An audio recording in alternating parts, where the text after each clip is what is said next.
Tema kita malam ini adalah 7 golongan yang mendapatkan naungan Allah Subhanahu wa Ta'ala. Kenapa disebut dapat naungan? Karena pada saat itu tidak ada tempat bernaung, tidak ada tempat berlindung. Hari ini kita bernaung di bawah pohon yang rindang. Hari ini kita bernaung di bawah atap gedung yang kokoh. Tapi nanti tidak ada tempat bernaung. Kenapa tidak ada tempat bernaung? Karena semuanya tercabut. Idza sama'un fatarat, langit terbelah. Wa idzal kawakibun tasarat, planet-planet bertabrakan. Wa idzal biharu fujirat, lautan diledakkan, meledak. Tsunami besar. Wa idzal quburu bu'athirat, semua yang dikubur dibangkitkan, dunia hancur. Wa takunul jibalu kal'ainil manfush, gunung-gunung, Gunung Bromo, Gunung Kidul, Gunung Merapi, Gunung Kelut, semuanya tercabut seperti bulu kambing dihembus angin. Lalu kemudian kerak bumi bergejolak, bergelombang. Saat itu tidak ada tempat bernaung. Manusia dalam keadaan berdiri, yaumal taffatis saqu bis-saqi. Pada saat itu betis bertemu dengan betis, karena kita bukan tamu terhormat yang duduk di atas kursi yang mewah. Kita adalah hamba yang hina dengan banyak dosa. Maka ketika itu kata Nabi SAW, ada 7 golongan dalam sebuah hadis dalam Sahih Al-Bukhari, ada juga dalam Sahih Muslim.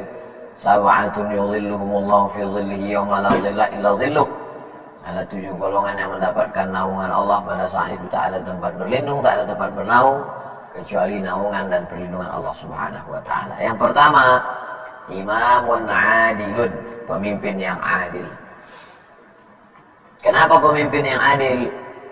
Idza kuntum fi safarin, kalau kamu musafir, salasan, 3 orang musafir, falyu'ammiru ahadahum, hendaklah satu orang mengangkat amir, pemimpin. Ini kita mau jalan di bertiga, siapa amir kita? Amir inilah nanti yang menentukan kita berhenti di sini sholat jamaah takdim atau jamaah takhir. Nanti kita ini musafir, di mana kita makan. Kalau 3 orang saja musafir supaya nggak kelahi, mesti ada satu pemimpin, apalagi dalam sebuah negeri yang besar. Maka ada yang disebut dengan amir, pemimpin. Disebut juga dengan malik, king, raja. Disebut juga dengan sultan, orang yang punya kuasa. Di beberapa negara disebut dengan sultan. Sultan Qaboos di Oman, Sultan Hasan al-Bolkiah di Brunei Darussalam, Sultan Terengganu, Sultan Perak, Sultan Kelantan.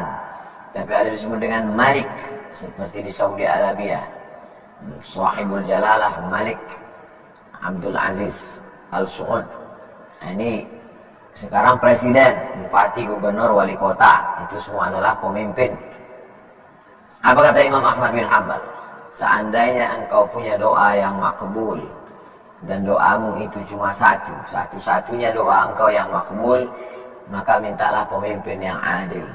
Karena kalau dapat pemimpin yang adil, satu negeri akan mendapatkan keadilannya. Jauh berjalan banyak dilihat, lain tempat, lain padang, lain belalang, lain lubuk, lain ikannya. Jauh lama hidup banyak dirasa, jauh berjalan banyak ditengok. Saya sudah banyak melihat tempat. Di beberapa tempat penguasanya biasa-biasa saja, tidak terlalu kaya, tidak terlalu wah, tidak terlalu megah, tapi rakyatnya aman, damai, tentram. Jarak antara fakir miskin dengan orang kaya tak terlalu jauh. Tapi ada di beberapa tempat jarak antara fakir yang kaya, kaya sekali, yang miskin susah sekali. Apa yang terjadi? Padahal tanahnya sama. Yang terjadi adalah ketidakadilan, kezaliman. Maka kalau mau melihat contoh pemimpin yang adil, Umar bin Abdul Aziz. Kata Umar bin Abdul Aziz, siapa yang sanggup berjalan dari Son'a ke Darul Bayda, Son'a Yaman, Darul Bayda Maroko, untuk mencari fakir miskin, silakan datang. Tidak ada satupun fakir miskin dari Son'a Yaman ke Darul Bayda Maghribi. Kalau kita hitung sekarang, Son'a Yaman, habis itu Saudi Arabia, habis itu Suriah, Lebanon, Palestina, Yordania, menyeberang ke atas Afrika, Mesir, habis itu Libya, habis itu Tunisia, Aljazair, 10 negara zaman sekarang pemerintahan kekuasaan Umar bin Abdul Aziz itu. Tidak ada satu pendapat mustahik zakat, tak ada fakir miskin. Apa maknanya? Keadilan. Kalau kita melihat ada satu negara banyak sekali fakir miskinnya, itu bukan karena tidak punya sumber daya alam. Karena Inggris, Prancis, Eropa tak ada sumber daya alamnya. Swiss, apa sumber daya alamnya? Jadi kalau kita lihat banyak sekali kemiskinan, sesungguhnya itu adalah salah manajemen, salah pengaturan, kebocoran dana di mana-mana. Makanya di antara doa yang diajarkan kepada kita, Allahumma rzuqna imaman adila, berikan kami pemimpin yang adil. La tusallit alaina bidhunubina, jangan hukum kami karena dosa-dosa kami, lalu engkau angkat orang la yakhafuka wa la yarhamuna, tidak sayang padamu dan tak takut pada Allah. Tidak sayang pada kami, tak takut pada Allah. Tak takut pada Allah, tak sayang pada kami. Komplit ada penderitaan. Kita tidak lagi di zaman kerajaan. Kita sekarang berada di zaman demokrasi. Maka kalau mau mendapat pemimpin yang adil, maka orang-orang yang adil mesti memberikan suaranya. Maka jangan sampai tidak memberikan suara untuk memilih wali kota, bupati, gubernur, presiden, wakil presiden, DPRD, kabupaten, kota, provinsi, DPR RI, DPD, 9 orang yang akan duduk memimpin kita. Itu mesti kalau mau adil, orang adil mesti memilih. Orang adil tidak bisa suaranya dibeli dengan baju kaos, mie instan, serangan fajar. Ambil duitnya, jangan coblos orangnya. Kalau sudah diintimidasi, diancam-ancam, iyakan aja. Ini nggak bohong, Pak. Al-harbu khud'ah, perang itu tipu muslihat. Tapi saya sudah disumpah, wallahi tallahi billahi, mesti pilih katanya. Bilang aja wallahi tallahi billahi, habis itu puasa 3 hari. Menebus kafarat. Orang yang membohong, menipu, bagaimana mungkin bisa dia duduk di kekuasaan? Pasti akan membohong, menipu juga. Maka dalam Islam kita diajarkan untuk ati Allah Ta'ala kepada Allah, wa ati Rasul Ta'ala kepada Rasul, wa ulil amri minkum, kepada pemimpin. Pemimpin yang bagaimana? Baca ayat sebelumnya. Innallaha ya'murukum an tu'addul amanati ila ahliha, orangnya amanah. Wa idza hakamtum bainan nasi an tahkumu bil adli, orangnya adil. Kalau dia diberikan amanah, ditunaikannya pada tempatnya. Dan dia adil. Adil lawan daripada fasik. Adil kepada Allah, beriman dia. Adil kepada manusia, tidak zalim dia. Adil kepada dirinya, dia tidak aniaya, tidak pakai narkoba, tidak zina, tidak judi, tidak game online. Adil pada diri sendiri, adil kepada masyarakat, adil kepada Allah. Kalau ada orang yang nampaknya adil kepada masyarakat, tapi kepada Allah tidak, sedang Allah saja dia khianati, apalagi kamu. Maka syarat yang pertama adalah yang dapat naungan itu imamun adilun, pemimpin yang adil. Yang kedua, syabun nasya'a fi ibadatillah. Setelah pemimpin paling atas, langsung drastis turun ke bawah. Anak muda, pemuda. Kenapa? Karena pemimpin-pemimpin yang tua tadi akan mati, pensiun, mati. Lalu digantikan lagi oleh siapa? Pucuk hijaunya anak muda. Dalam surat Al-Kahfi, fityatun amanu bi rabbihim wa zidnahum huda. Mereka adalah anak-anak muda yang luar biasa imannya, lalu kami tambah hidayah kepada mereka. Maka anak-anak muda ini mesti kita jaga. Alhamdulillah, setiap saya keluar masjid, tabligh akbar, tanah lapang, stadion, itu yang melambaikan tangan. Di pinggir-pinggir jalan tuh kalau kita lihat wajahnya itu muda.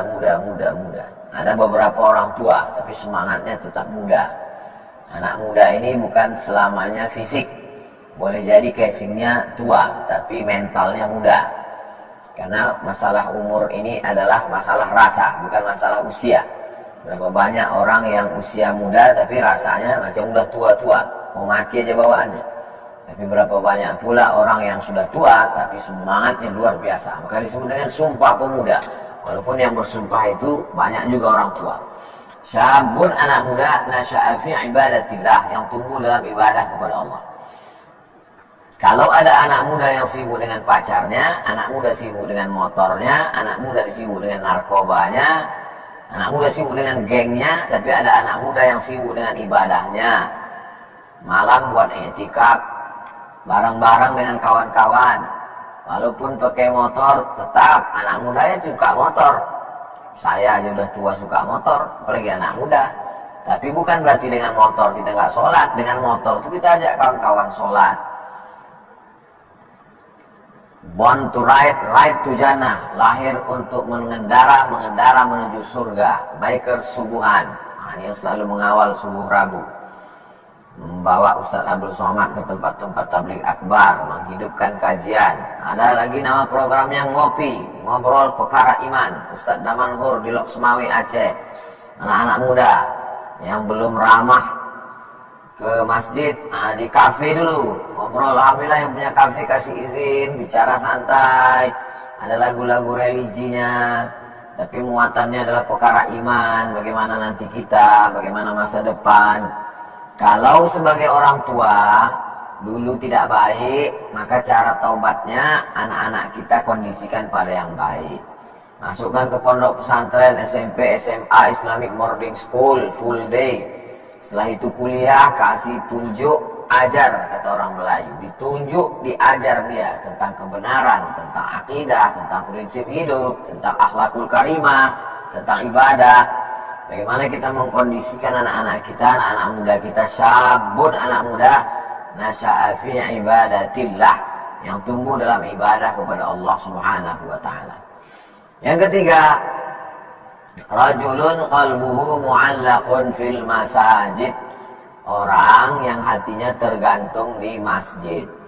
Badannya boleh di kantor, badannya boleh di ruku, badannya boleh di pasar, tapi hatinya tergantung di masjid. Ala fil jasadi mudghah. Manusia ini dilihat ada segumpal darah dalam badannya. Idza salahat, kalau yang segumpal itu baik, salahal jasadu kullu, yang lain ikut jadi baik. Wa idza fasadat, kalau rusak, fasadal jasadu kullu, yang lain ikut menjadi rusak. Ala wahyal qalb, yang segumpal sekepal itu adalah jantung hati. Tergantung hatinya di masjid, maka matanya mencari masjid, telinganya mendengar suara masjid, kakinya melangkah ke masjid, pikirannya selalu memikirkan masjid. Kenapa? Qalbuhu mu'allaqun fil masajid, hatinya tergantung di masjid. Ini pun berproses. Kata orang Melayu, dari kecil terlonjak-lonjak, sudah besar terbawa-bawa, sudah tua terubah tidak. Dari kecil terlonjak-lonjak ke masjid, dilonjak-lonjak. Macam anak kecil lompat-lompat, bawa dia ke masjid, terlompat-lompat dia ke masjid. Sesudah itu dia mulai terbiasa familiar dengan masjid. Akhirnya dia menjadi pengurus remaja masjid. Akhirnya dia cinta pada masjid, membangun masjid, menghidupkan masjid dengan berbagai macam program keislaman. Maka kalau saya sudah melihat ada anak-anak di masjid, saya senang sekali. Karena itulah yang akan melanjutkan dakwah di masa akan datang. Jangan sampai masjid kehilangan anak muda. Masjid dipenuhi orang tua, bagus. Tapi dalam waktu 5 tahun musnah, mereka meninggal semua. Siapa yang akan melanjutkan masjid? Anak-anak muda. Maka rajulun qalbuhu mu'allaqun fil masajid.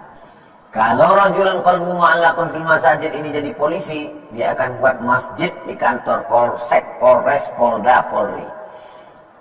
Kalau yang rajulun qalbuhu mu'allaqun fil masajid, anak muda yang hatinya tergantung di masjid, jadi tentara, maka di kantor dan Ramil, di kantor Dandim, jadi panglima, semua anak buah akan datang. Kalau yang rajulun qalbuhu mu'allaqun fil masajid ini jadi kepala dinas, kepala badan, kepala kantor, jangan heran di sana masjid besar, masjid raya, masjid agung, Islamic Center. Kenapa? Rajulun qalbuhu mu'allaqun fil masajid. Program pertama ketika ditanya, apa program Bapak nanti? Saya akan bangun masjid.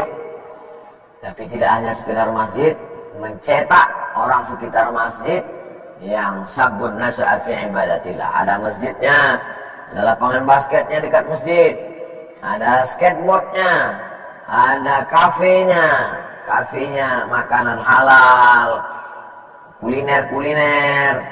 Orang yang selalu ke masjid juga diizinkan untuk meletakkan barangnya tanpa harus bayar. Nanti baru sekian persen keuntungan, itu dipakai untuk kemakmuran masjid. Jadi masjid betul-betul hidup, tidak hanya sekedar tempat ritual ibadah. Ada klinik bersalin.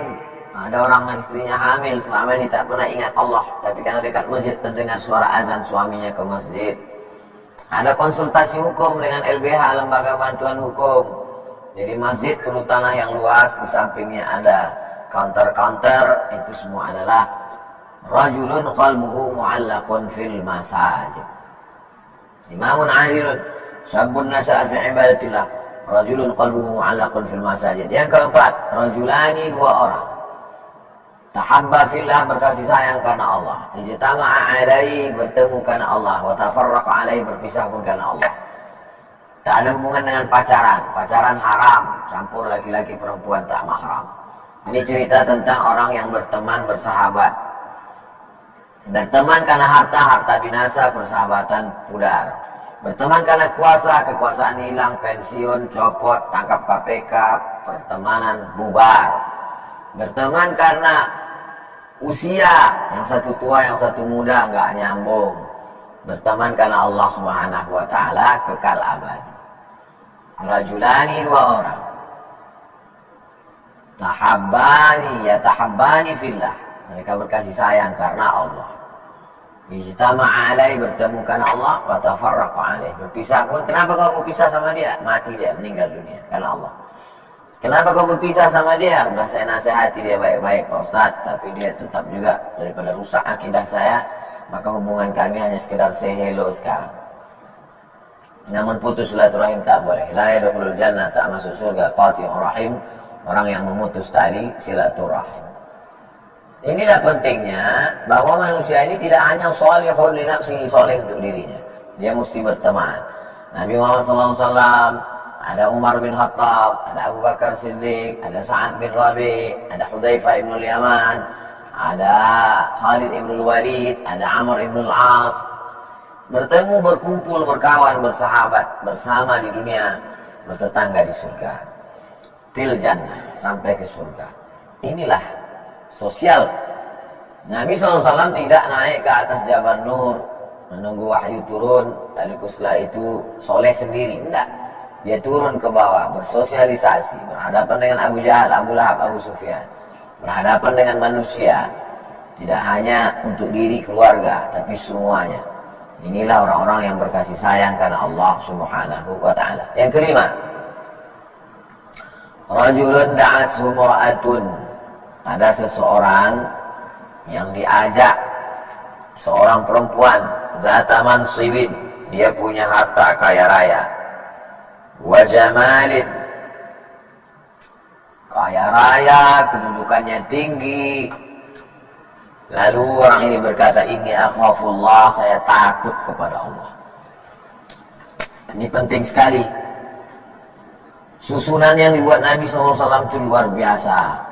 Anak muda tumbuh beribadah kepada Allah, hatinya tergantung di masjid, berteman, bersahabat. Tapi juga ketika datang angin, badai, puting beliung, karang tajam menghantam, kapalnya tidak pecah. Berapa banyak orang masjid, tapi begitu datang angin kencang, pecah itu kapal. Anginnya menerpa. Angin dalam bentuk apa? Angin dalam bentuk uang korupsi, angin dalam bentuk investasi bodong, angin dalam bentuk penipuan. Ini anginnya da'athu mura'atun, diajak seorang perempuan, zata mansibin, perempuannya punya kedudukan, wa jamalin, cantik. Ada punya kedudukan tak cantik, ada cantik tapi tak punya kedudukan. Ini dua-dua dia punya. Zata mansibin, punya jabatan, wa jamalin, parasnya cantik. Apa kata orang tadi? Inni akhafullah, aku takut kepada Allah. Ada yang pernah mengalami seperti ini? Ya. Siapa namanya? Namanya Nabi Yusuf alaihissalam bersama Zulaikha. Kuat Nabi Yusuf alaihissalam. Ini perempuan zata mansibin, istri raja, istri aziz, istri bendaharawan negara. Wa jamalin, Zulaikha terkenal cantik, istri orang kaya, perawatan, banyak duitnya. Tapi Nabi Yusuf diselamatkan Allah Subhanahu wa Ta'ala. Inilah pentingnya mendidik takut kepada Allah fi sirri wal alan, dalam keadaan sepi maupun ketika orang ramai. Yang keenam, rajulun tasaddaqa bi sadaqatin, orang yang bersedekah. Lalu kemudian hatta la ta'lamu shimaluh ma tunfiqu yaminu, sampai tangan kirinya tak tahu apa yang dilakukan tangan kanan. Ini jangan dipahami secara tekstual. Maksudnya menjaga diri dari riya. Karena beberapa sahabat Nabi bersedekah diketahui oleh sahabat yang lain. Contoh, ada sahabat yang bersedekah sumur kebun kurma beserta sumurnya sekalian di Raha, sumur Bayraha di tepi Masjid Nabawi. Sekarang sudah masuk ke dalam Masjid Nabawi. Apa yang terjadi? Hadis itu diriwayatkan, semua sahabat tahu. Begitu juga dengan ketika turun ayat in tuqridullaha qardan hasanan, kalau kamu berikan pinjaman untuk agama Allah, maka Allah melipat gandakannya. Maka dia berikan semua 600 batang pohon kurma. Itulah dia Abu Dihdah. Semua sahabat tahu. Begitu juga ketika ada sumur yang mesti dibeli, Bi'ru Raumah, dibeli oleh Sayyidina Utsman bin Affan. Begitu juga semua veteran perang dari Badar diberikan santunan oleh Abdurrahman bin Auf. Mereka orang-orang kaya, beramal dan diketahui amalnya. Jadi kalau mau beramal, silakan beramal. Saya nggak jadi beramal, Pak Ustaz, nanti dipuji orang. Tarkul amal li ajlin nas riya. Tidak jadi beramal karena takut dipuji orang, riya. Wal amalu li ajlihim syirik. Beramal karena ingin dipuji orang, syirik. Nggak jadi beramal, riya. Jadi beramal biar dipuji orang, syirik. Maju kena, mundur kena. Lalu yang paling bagus bagaimana? Silakan beramal, jaga hati lillahi ta'ala, lawan bisikan-bisikan setan. Inilah yang diberikan Allah subhanahu wa ta'ala kepada kita. Yang terakhir, rajulun zakarallaha khalian fafadat aina. Ada orang yang berzikir mengingat Allah dalam keadaan sepi, sunyi, tengah malam, saat semua orang tidur lelap dengan kantuk mimpinya. Ada seorang hamba Allah yang melawan kantuknya, lalu kemudian dia mandi atau berwudu, dia sholat sunat wudu, sholat sunat taubat, sholat sunat tahajud, sholat sunat hajat.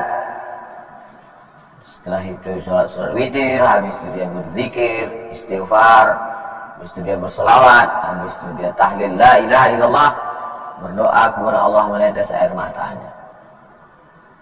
Ainani la tamassuhumun nar, la yamassuhumun nar. Dua mata yang tidak disentuh api neraka. Pertama, ainun bakat min khasyatillah, mata yang menangis karena takut kepada Allah. Yang kedua, ainun tahrusu fi sabilillah, mata yang berjaga dalam perang jihad fi sabilillah. Saudara kita yang ada di Palestina sekarang, matanya tak tidur-tidur berjaga, mata itu haram disentuh api neraka. Kalau kita belum sanggup, ada satu mata yang menyelamatkan kita. Ainun bakat, mata yang menangis karena takut kepada Allah, takut Sidratul Muntaha, takut titian Siratal Mustaqim, takut catatan amal Lauhil Mahfuz, takut. Jadi kalau kita masuk dalam salah satu golongan itu, imamun adil, pemimpinnya adil, masuk. Syabun nasa fi ibadatillah, anak muda yang tunggu beribadah, masuk. Rajulun qalbuhu mu'allaqun fil masajid, hatinya tergantung di masjid, masuk. Rajul lagi, dua orang tahabba fillah, berkasih karena Allah, ijtama alaihi wa tafarraqa alaihi, masuk juga. Rajulun da'atum ra'atun dzata mansibin wa jamalin, seorang yang diajak melakukan zina oleh orang yang cantik, orang ganteng, ini akhafullah, masuk juga dia golongan ke itu. Rajulun tasaddaqa bi sadaqatin fa akhfaha, bersedekah dia sembunyikan, ta'ala ta'lamu shimalu ma tunfiq yaminu, masuk juga dia ke dalam orang tak riya. Rajulun dzakarallaha khalian fafadat aina, berzikir dengan Allah sendirian, sepi sunyi, menetes air matanya, masuk 7-7-nya, alhamdulillah. Saya cuma masuk 5 Pak Ustaz, alhamdulillah. Saya mau cuma masuk 3, bagus, masuk 2, masuk 1. Belum ada sama sekali, jangan putus asa. Kita mulai dari sekarang, jangan tunda, cepat. Itu yang dapat saya sampaikan terkait dengan tema kita petang ini, Bang Alvin. Hadis sahih dalam Sahih Al-Bukhari, dalam Sahih Muslim, 7 golongan dapat naungan Allah. Sebagai pengantar dialog interaktif kita, selanjutnya kita serahkan ke Bang Alvin Firdaus. Terima kasih. Wassalamualaikum warahmatullahi wabarakatuh. Waalaikumsalam warahmatullahi wabarakatuh. Sama tabarakallah, ada lucu ya ayatnya semuanya. Nyatet semua kan, ayatnya nyatet. Kirim di kolom chat. bagi abang kakak yang mungkin tertinggal bisa baca 7 golongan. Oke, agak berantakan buku ini. Baik abang kakak bunda yang dirahmati Allah, insya Allah kita akan masuk ke sesi berikutnya, sesi tanya jawab ya. Tanya jawab. Saya akan persilahkan bagi abang kakak yang pastinya open kamera. Open kamera. Bagi abang kakak yang mungkin belum bisa bertanya lewat open kamera, bisa lewat chat ya. Pertanyaan yang menarik nanti kami bacakan. Baik, yang pertama langsung saja. Nah, supaya efektif, langsung saja saya pilih Ibu Melaraika. Silakan Ibu. Iya. Assalamualaikum warahmatullahi wabarakatuh, Ustaz. Waalaikumsalam warahmatullahi wabarakatuh. Semoga Ustaz dan keluarga diberi keberkahan selalu dan doakan kami juga untuk bisa umroh atau haji Ustaz. Jadi bangga. Amin ya Allah. Gini Ustaz, saya kan memang sudah ditinggal Pak suami. Kemudian kegiatan saya tuh, saya mengambil banyak kegiatan yang satu di masjid, yang satu pengajian yang lain. Nah, yang di masjid ini saya malah diisukan mencari perhatian, padahal maksudnya mencari perhatian ikhwan gitu. Padahal saya mengaji di sana itu mengajarkan kepada ibu-ibu yang belum bisa mengaji dengan baik gitu Ustaz. Apakah saya meneruskan itu atau saya berhenti karena ada hal-hal seperti itu Ustaz? Waalaikumsalam warahmatullahi wabarakatuh. Yang pertama, siapa yang menyangka bahwa dirinya akan selamat dari lidah manusia, maka berarti dia majnun. Man yazunnu annahu yaslamu an alsinatin nas wa huwa majnun. Siapa yang menyangka bahwa dirinya selamat dari lidah manusia, berarti dia gila. Saya tidak selamat dari lidah manusia, dicaci maki orang. Nabi Muhammad SAW tidak selamat dari lidah manusia. Dia diejek orang, kata mereka dia sahir, tukang sihir.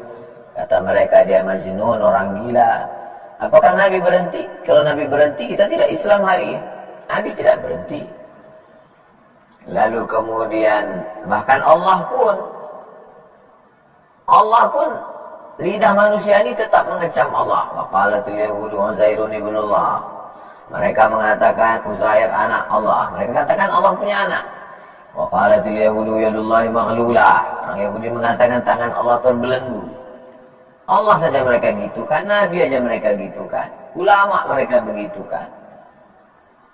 Buya Hamka mereka katakan penjahat, mau membunuh presiden, mau menjual Indonesia, plagiator. Hari ini penuduh-penuduh itu hilang di telan bumi. Buya Hamka masih tetap harum semerbak. Siapa yang menyangka bahwa dirinya akan selamat dari lidah manusia, maka dia orang yang gila. Jadi kita semangat terus, masa kalah sama setan? Adapun kita mau bersikap kita dua.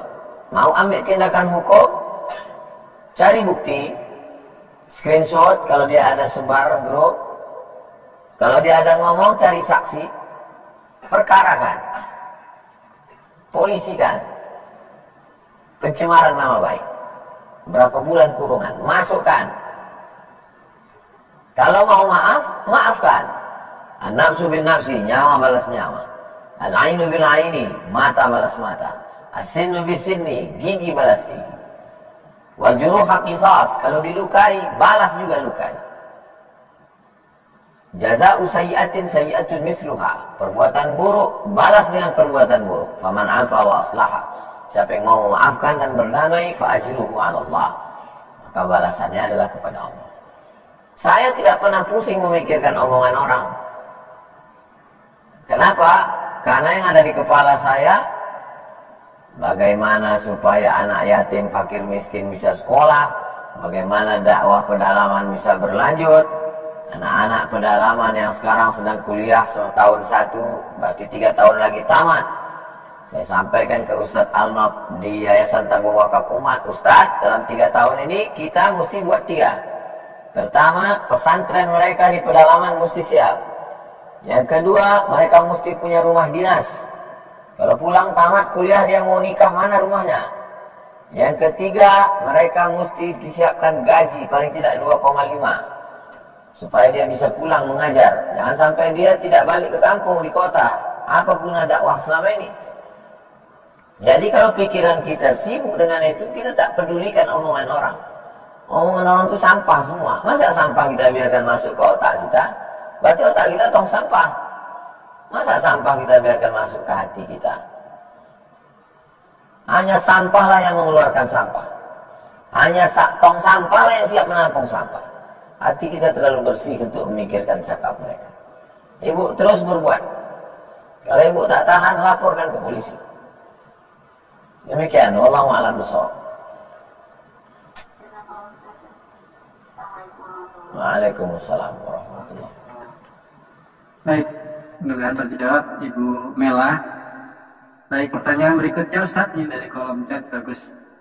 Memperjuangkan pemimpin yang amanah, jika dia terpilih, apakah kita bisa mendapatkan amal jariahnya dari kebijakan yang dibuat pemimpin tersebut? Mohon pencerahannya Ustaz, dari Bapak Danang.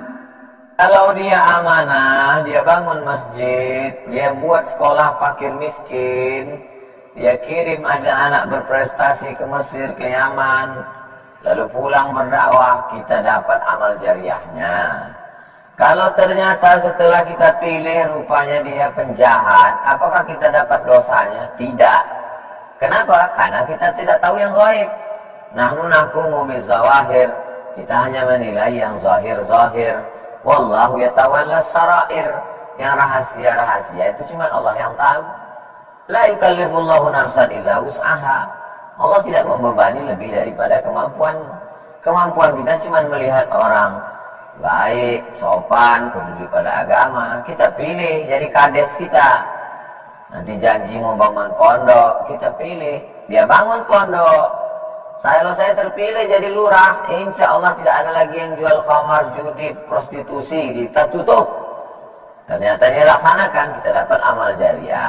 Tidak dia laksanakan, kita sudah berijtihad, sudah menggunakan hak akal, hak otak, hak hati, hak tangan sudah kita laksanakan.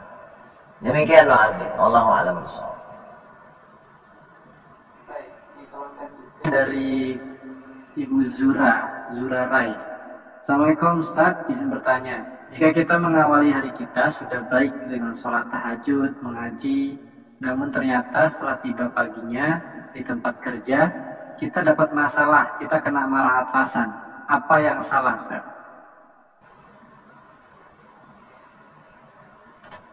Inja'akum fasiqun binaba'in. Inja'akum kalau datang kepada kamu fasiqun, orang fasik, binaba'in membawa berita, fatabayyanu, klarifikasi.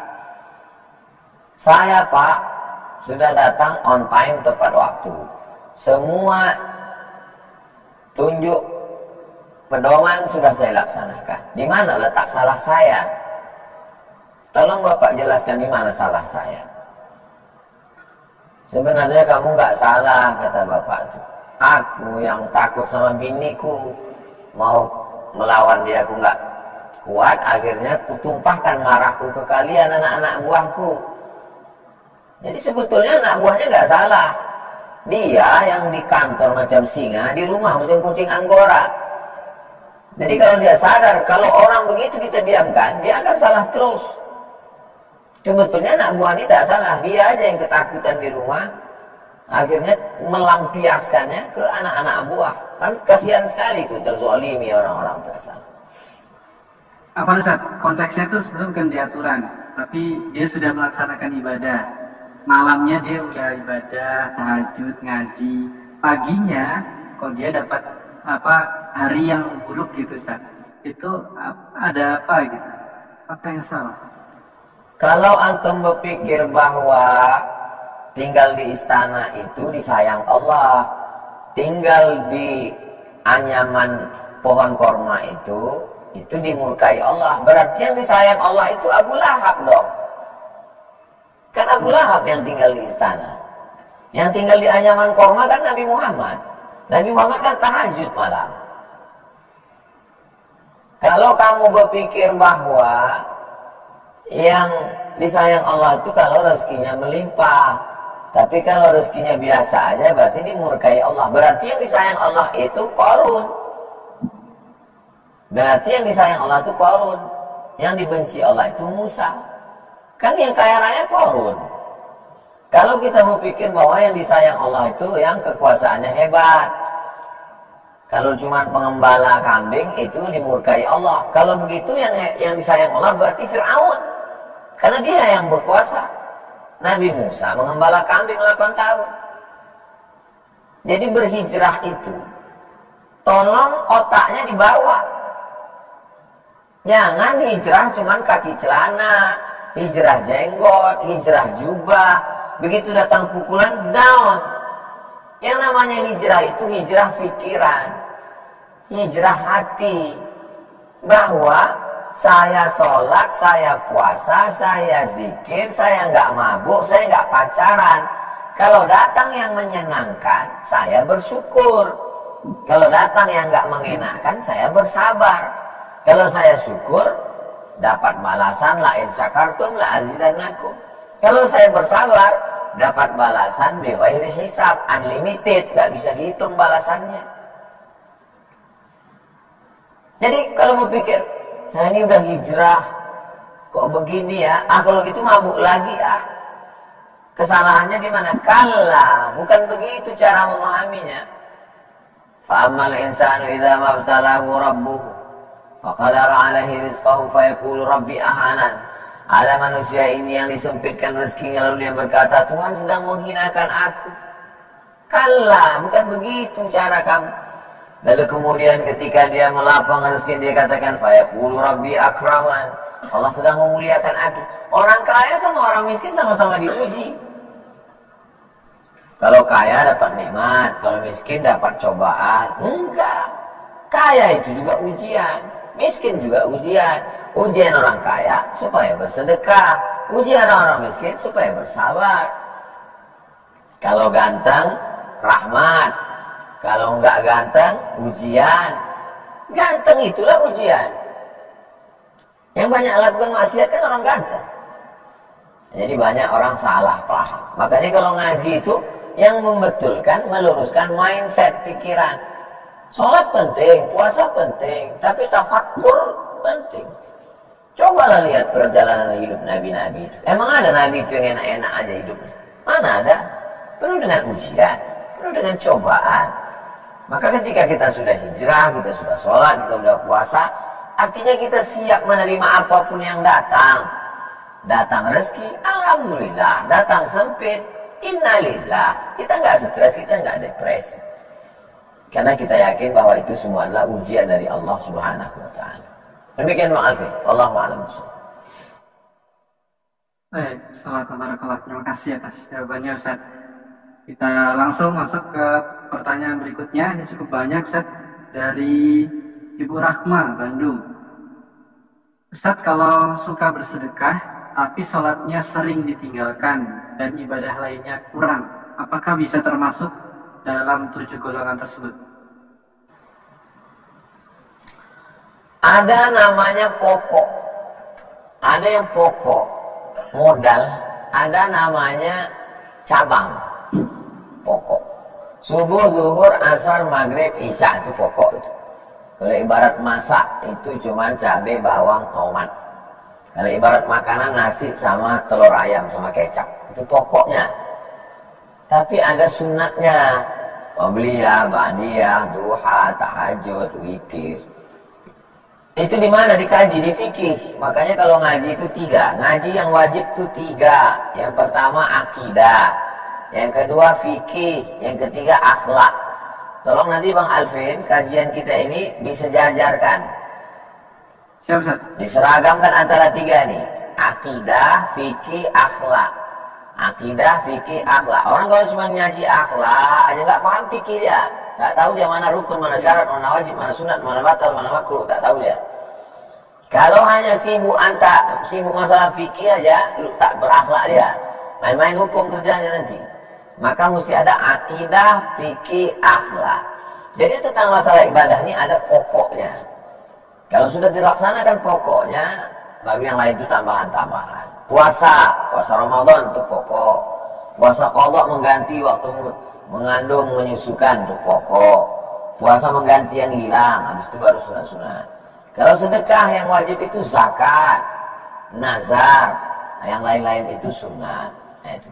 Jadi pokoknya dulu kita laksanakan, baru kemudian mungkin kurang di sholatnya kurang, tapi yang lain. Ambil contoh, ada orang ahli ibadah, malam tahajudnya 100 rakaat, berarti dia lebihnya di sholat. Tapi ada orang tahajudnya mungkin cuma 2 rakaat, habis itu dia tidur, atau tahajudnya sebelum azan subuh. Tapi besok dia amanah. Kenapa? Karena dia bupati, dia gubernur. Kalau 100 rakaat dia malam, besok tutup kantor gubernur. Jadi mungkin lebihnya di sini. Ya, mungkin lebih. Tapi pokoknya jangan sampai di pokok. Karena beberapa wawancara podcast saya tengok, saya memang nggak sholat, tapi saya banyak berbagi. Nah, ini jahil ini. Bisa nggak Ustaz? Pahala sedekah saya ini ditutup ke sholat? Nggak bisa. Jadi sholat tetap ada pokoknya. Kekurangan pada cabang-cabang itu bisa ditutupi dengan kelebihan ini.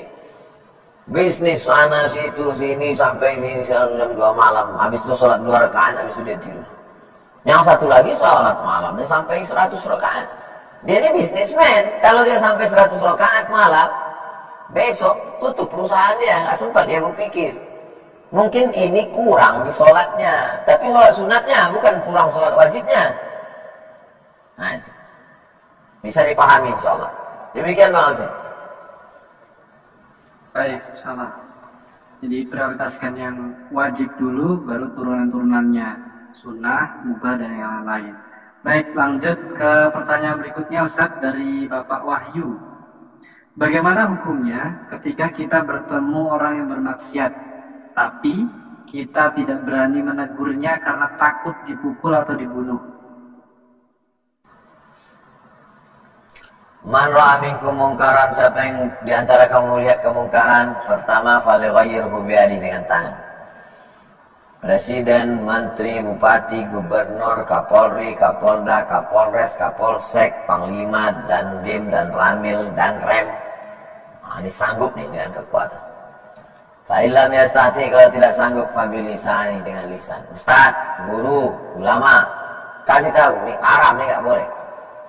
Yang ceramah hanya menyenangkan orang aja. Nggak sanggup juga fabi qalbi, dengan hati. Jangan senang lihat perbuatan dia. Dia udah buat dosa, senyum-senyum pula, ketawa pula nengok perbuatan dia. Jangan, mesti ada kebencian. Benci melihat perbuatannya, bukan orangnya. Kalau dia berhenti, dia saudara kita. Jadi kita ini golongan yang mana?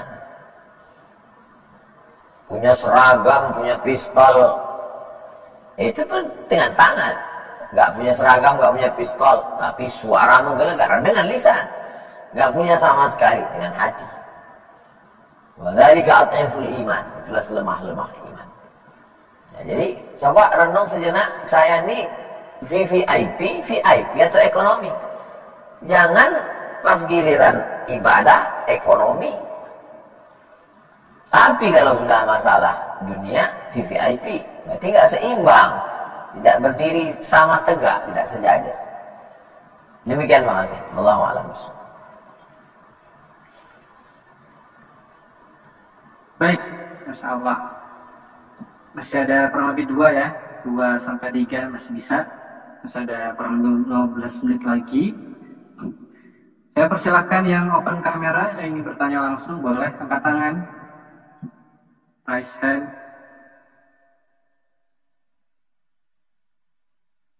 Bapak Harisman Bogor. Silakan Bapak.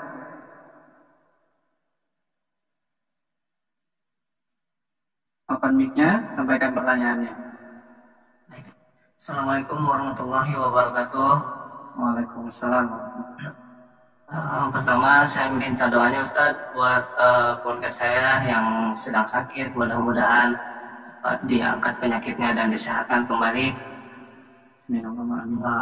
Saya izin bertanya Ustadz mengenai hati yang di masjid yang tadi, perkara anak kecil kan di masjid itu sekarang itu ada TPA Ustadz. Nah, setelah pengajian maghrib itu, anak-anak kan pada sholat, pada berisik tuh. Konteksnya sama pengurus masjid bentrok, Ustaz. Yang mengakibatkan bentrok sama orang tuanya. Nah, sedangkan si anak ini laporan sama orang tuanya dan mengakibatkan tidak mau jamaah ke masjid. Nah, ini hukumnya bagaimana saja? Apakah pengurus ini berdosa atau orang tua yang berdosa gitu, Ustaz? Terima kasih, Ustaz. Assalamualaikum warahmatullahi wabarakatuh. Waalaikumsalam.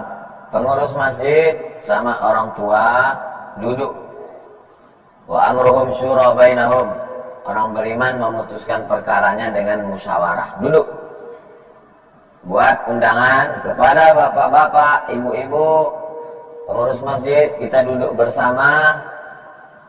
Judulnya mau dibawa kemana hubungan kita ini? Mau dibawa kemana anak kita ini? Kalian pengurus akan mati semua pengurus. Nanti potongkan ini jawaban saya ini, kasih ke pengurus. Kalian semua pengurus-pengurus sudah tua, mati kalian semua. Bapak-bapak pun kalian mati juga semua. Yang akan melanjutkan hidup, melanjutkan masjid itu inilah anak-anak kalian. Sekarang kalian berkelahi, anak kalian murtad, anak kalian penjadi narkoba, anak kalian pemabuk. Nah, nanti di alam barzah baru kalian bingung dapat. Jadi duduk kalian.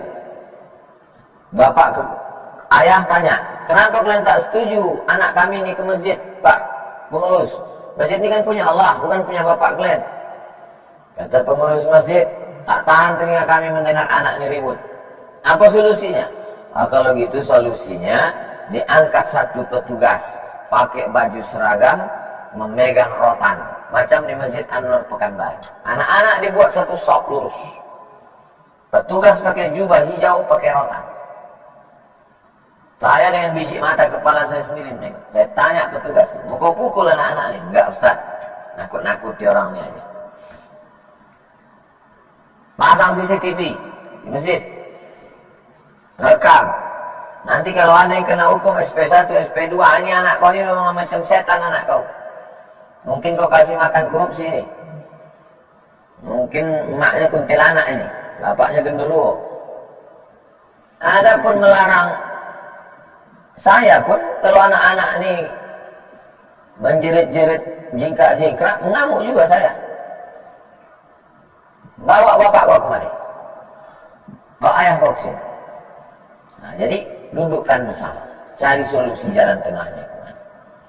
Insya Allah, kalau niat kita baik, niat kita supaya anak-anak ini jadi orang, supaya semua selamat masjid kita, pengurusnya sama bapak ibunya, yurida islahan yuwaffiqillahu bainahuma. Kalau mereka mau islah, maka Allah akan melembutkan hati mereka. Mudah-mudahan Pak pengurus bisa menerima, orang tua juga bisa menerima. Nanti kalau dikritik, dihukum anaknya jangan marah, karena ada CCTV, memang anak pun nakal, bandel. Lalu kemudian Bapak pengurus pun juga menemukan titik tengah solusi, cara anak-anak ini supaya bisa tetap dididik di masjid. Demikian wa'alaikum, Wallahu a'lam bishawab. Terima kasih, Ustaz. Baik, terakhir, pertanyaan terakhir kami persilakan ya untuk Ahwat Ibu Nunung Purwati.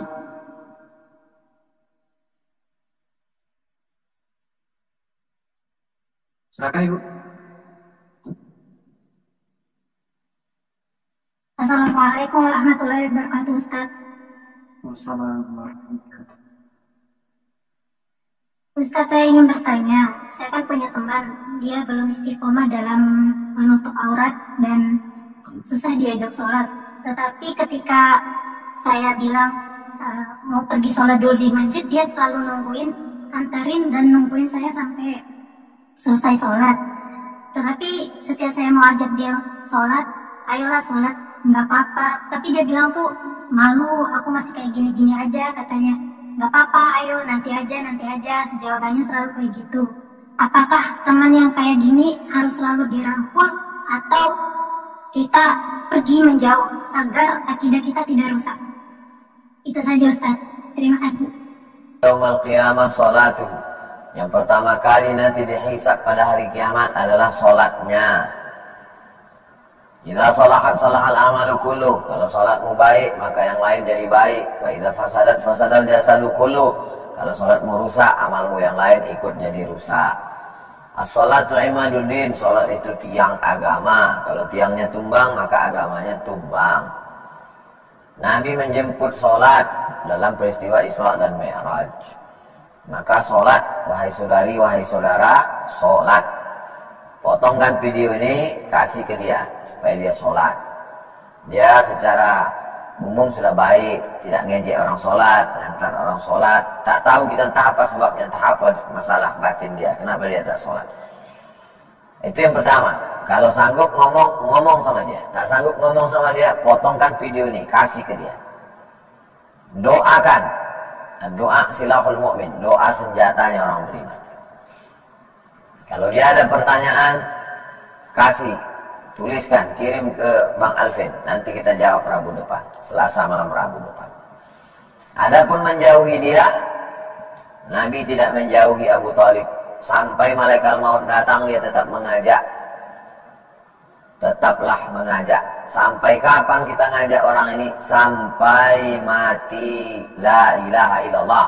Laqinu mautakum. Talqinkan ke telinga orang yang mau mati. La ilaha illallah. Gak ada hadis mengatakan karena dia nakal tak sholat maka tinggalkanlah dia. Tidak. Kita suruh talqinkan walaupun dah mau sakratul maut. La ilaha illallah. Supaya paling tidak dia mati husnul khatimah. Tidak pernah berhenti.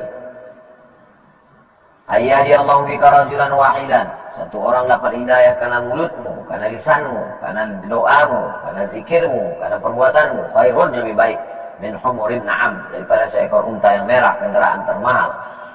Minad dunya wa ma fiha, lebih baik daripada dunia dan seisinya. Ud'u ila sabili rabbik, ajak orang ke jalan Allah bil hikmah, dengan kata-kata yang santun, wal mau'izatil hasanah, suri tauladan yang baik, berakhlak, sentuh hatinya. Wajadilhum, kalau dia mau didebat, debat dia billati hiya ahsan, dengan cara yang baik, yang santun, yang sopan. Demikian, wallahu a'lam bishawab. Baik, sudah terjawab Ibu Nunung, soal dari Hong Kong beliau. Sehat selalu. Baik, alhamdulillah. Alhamdulillahirrahmanirrahim, kita sudah sampai di penghujung majelis. 7 golongan yang Allah berikan naungan pada hari kiamat. Yang pertama tadi imamun adil, imam yang adil. Kemudian 2 anak muda yang sibuk dalam ibadah kepada Allah. Yang ketiga, orang yang hatinya bertaut kepada masjid. Yang keempat, 2 orang yang berkasih sayang karena Allah, bertemu karena Allah, berpisah karena Allah. Yang kelima, ada seorang yang diajak berzina dengan perempuan punya kedudukan, cantik, punya harta, tapi dia berkata, aku takut kepada Allah. Kemudian orang yang bersedekah secara sembunyi-sembunyi sampai tangan kiri tidak tahu apa yang dikerjakan tangan kanan karena menjaga dari riya. Kemudian yang terakhir, yang ketujuh, orang yang berzikir kepada Allah dan dalam kondisi sepi dan sunyi sendiri dan menangis karena takut kepada Allah. Baik, alhamdulillah kita sudah ada di penghujung acara. Terakhir Ustadz, kami minta closing statement, kalimat terakhir, kalimat penutup, juga beserta minta doanya kepada Tuan Guru, mudah-mudahan kami bisa nyusul ke Tanah Suci. Juga doakan saudara kita Ustadz, saudara kita di Palestina, mudah-mudahan Allah berikan kekuatan saudara-saudara kita di sana. Astaghfirullahaladzim, astaghfirullahaladzim, astaghfirullahaladzim, alladzi la ilaha illa huwal hayyul qayyum wa atubu ilaih. A'udzubillahi minasyaitonirrajim. Bismillahirrahmanirrahim. Alhamdulillahi rabbil alamin arrahmanir rahim maliki yaumiddin. Iyyaka na'budu wa iyyaka nasta'in. Ihdinas siratal mustaqim, siratal ladzina an'amta 'alaihim ghairil maghdubi 'alaihim waladdallin. Amin. Allahumma shalli ala sayyidina Muhammad wa ala ali sayyidina Muhammad. Assalamu alayka ya Rasulullah. Dari tanah suci, dari bumi yang diberkahi, kami mohon kepada Engkau ya Allah. Allahumma ansur ikhwanana al-mujahidin al-mustad'afina fi Palestin. Tolonglah saudara kami yang sedang berjihad, yang lemah ada di Palestina. Allahumma damir a'da'aka a'da'ad-din. Hancurkan musuh-musuhmu, musuh-musuh agamamu ya Allah. Allahumma syattid syamlahum wa farik jam'ahum waj'al kaidahum fi nuhurihim. Hancur leburkan barisan mereka, buat tipu daya mereka, hanya akan menghancurkan diri mereka ya Allah. Allahumma ansur man nasaraddin. Tolonglah saudara-saudara kami yang sudah menolong agama. Allahumma ansur ikhwanana al-mujahidin al-mustad'afina fi Palestin. Tolonglah para tentara Palestina yang sedang menghadapi gempuran Israel. Allahumma ja'al syuhada'aka, jadikan mereka menjadi para syuhada-Mu ya Allah. Rabbana fir lana dzunubana, ampunkan dosa kami. Dzamban la tad'alana fi maqamina hadza fi sa'atina hadhihi dzamban illa ghafartah, segala dosa-dosa kami ampunkan ya Allah. Wa la ilaha illa qadaitah, saudara kami yang dililit utang piutang lepaskan ya Allah. Wa la maridan illa syafaitah, yang sakit angkat penyakitnya. Wa la mayyitan illa rahimtah, yang meninggal dunia lapangkan kuburnya. Rabbana hab lana minas shalihin, jadikan anak kami anak-anak yang saleh dan salihah. Allahumma rzuqna imaman adila, berikan Indonesia pemimpin yang adil dan amanah. Negeri-negeri Islam berikan pemimpin yang adil dan amanah. La tusallit alaina bidzunubina man la yakhafuka wa la yarhamuna. Jangan hukum kami karena dosa-dosa kami lalu Engkau pilih, lalu Kau angkat orang yang tak takut padamu dan tak sayang pada kami untuk memimpin kami. Na'udzubillah. Allahumma barik lana fi arzaqina wa auladina wa ahlina, berikan berkah pada rezeki kami, pasangan hidup kami, anak-anak kami. Rabbana taqabbal minna innaka antas samiul alim wa tub alaina innaka antat tawwabur rahim. Allahumma arzuqna ziyarata baitikal atiq, berikan kami rezeki supaya bisa berkunjung ke Baitullah, berhaji dan berumrah. Rabbana atina fid dunya hasanah wa fil akhirati hasanah wa qina adzabannar. Sallallahu alaihi wasallam Muhammad wa ala alihi wasallam. Walhamdulillahirabbil alamin. Terima kasih untuk Bang Alvin Firdaus beserta seluruh tim, Bapak, Ibu, Abang, Kakak, adik, jamaah semuanya. Kita tetap bertemu kapanpun, dimanapun. Insya Allah panjang umur, sehat badan. Selasa depan, malam Rabu, saya sudah ada di Riau, Pekanbaru. Insya Allah kita lanjutkan lagi dalam kajian hijrah bersama Ustaz Abu Somad, yang tema-temanya semuanya disusun oleh Bang Alvin Firdaus. Mudah-mudahan Bang Alvin Firdaus sehat, diberikan kekuatan iman dan Islam. Sukses selalu, sukses semuanya, berkah semuanya. Jangan lupa zikir, jangan lupa banyak istighfar, banyak selawat, banyak tahlil untuk menjaga hati kita, jaga ukhuwah, jaga persaudaraan. Barakallahu fikum. Wassalamualaikum warahmatullahi wabarakatuh.